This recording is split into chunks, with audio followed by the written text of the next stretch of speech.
Well, hi everybody. You can hear Alan Jackson playing in the background. Nothing too unique about that, except he is playing over the network on our new and improved FreeNAS machine, also known as network attached storage. In other words, the storage is not on my computer, it's on a networked computer. Totally headless. I just finished it. For those of you who are familiar with my other blogs, you guys have known I've had a FreeNAS machine in here for a while.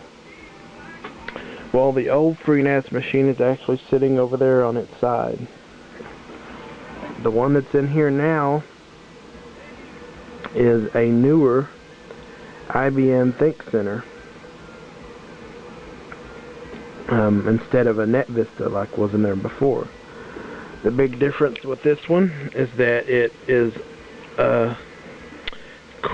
quite a bit newer, a few years newer, even though it may look exactly like the old ones. And with that newness comes built-in serial ATA ports, 2 of them, plus an additional 4 parallel ATA ports. And finally, they somewhat fixed the ability in the IBM BIOS to boot from a USB device. So whereas over there,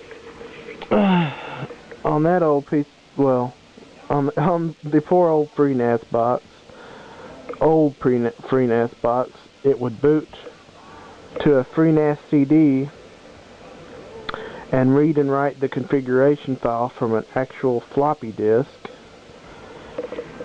This one, I've actually got a flash drive, a USB flash drive. It's actually an old MP3 player, but it functions great as a flash drive. 256 meg flash drive that has FreeNAS on it and also holds the configuration file. So I have this baby set to boot directly to that FreeNAS drive, and it does so cleanly and elegantly most of the time. Every once in a while, for some reason, it'll try and boot to a hard drive and I'll have to tap reset, but only every great once in a while, and for some reason that behavior seems to be stopping, so I'm happy with it. No more unreliable floppy disk, no more iffy CD-ROM drive. Although there is a CD-ROM drive in there, it's not plugged up, it's just there because I didn't want to deal with taking it out and, you know, finding a faceplate to put in there. So, and actually right now, believe it or not, I should have taken a picture of the inside to show you guys. That machine has 4 drives crammed into it, when there's actually only space for 3 if you count the floppy drive part. There's no floppy drive in this machine either. I took it out and put a hard drive in its place. So it's got one hard drive up here vertically where all the hard drives are in these IBM towers. Then it has another one here where the floppy drive is, or it was supposed to go, and then another one stacked up on top of it. And then, believe it or not, it's got a 4th hard drive just floating around in there. The only one that's a serial ATA is the one that's stored vertically where it's supposed to be. It's a serial ATA 500 gig Seagate 7200.11 that I've had in my machine for a while, and I figured I can get along without it for the greater good, I guess. So the hard part came in transferring all these other drives to the new FreeNAS box without formatting them, which FreeNAS does make easy. You know, it has a little checkbox there in the interface to tell you, hey, is this drive already formatted and what file system is it formatted as? But I still couldn't remember what was actually on them, so I just had to guess at names. I did pretty well. So now my next task is to move things around.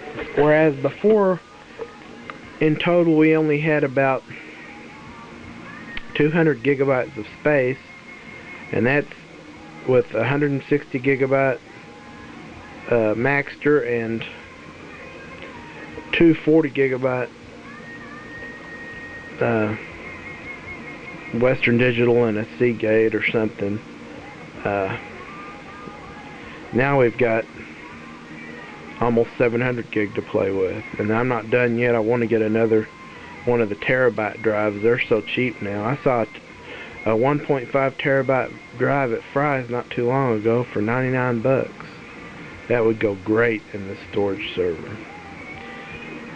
So anyway, believe it or not, that just took it all out of me. I think I'm coming down with something big time. Still off balance. I still can't walk straight or sit straight. And the slightest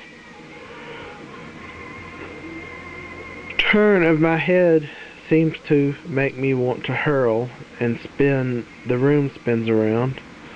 And now I've got a runny nose and a cough.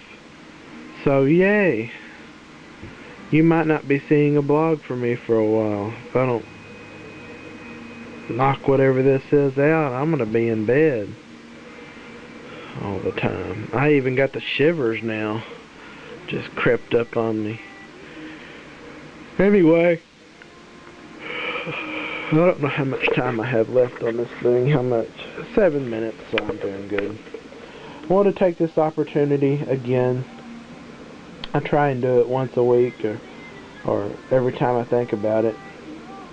I want to take the opportunity to thank all the people who subscribed on YouTube and watch my videos, my boring videos.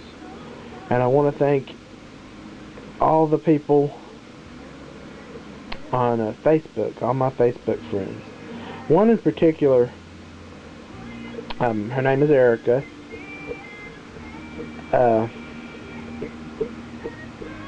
She's doing a good job of, she's, watched some of my videos, and I know she watched the one on religion, and she's doing a really good job of trying to help steer me in the right direction without it seeming like she's trying to steer me in the right direction, which I intensely appreciate. I mean,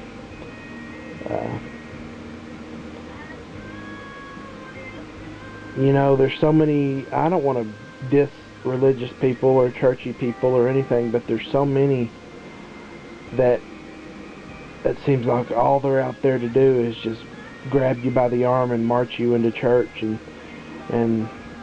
you're going to be saved whether you like it or not.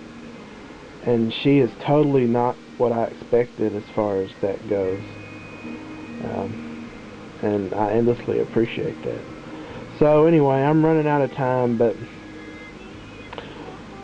you won't hear, it's not the last of me, but you might not hear from me for a few days because something's crept up on me.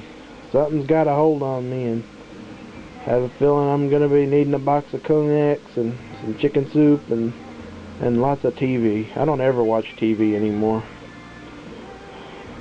That poor TV, my Aunt Julie, my wonderful Aunt Julie gave it to me, and I've probably watched it twice. And it's just because I've been so dang busy. Yep, we're at 9 minutes and 19 seconds. I gotta go. We're approaching YouTube's time limit. See you guys later. Love you all. Bye.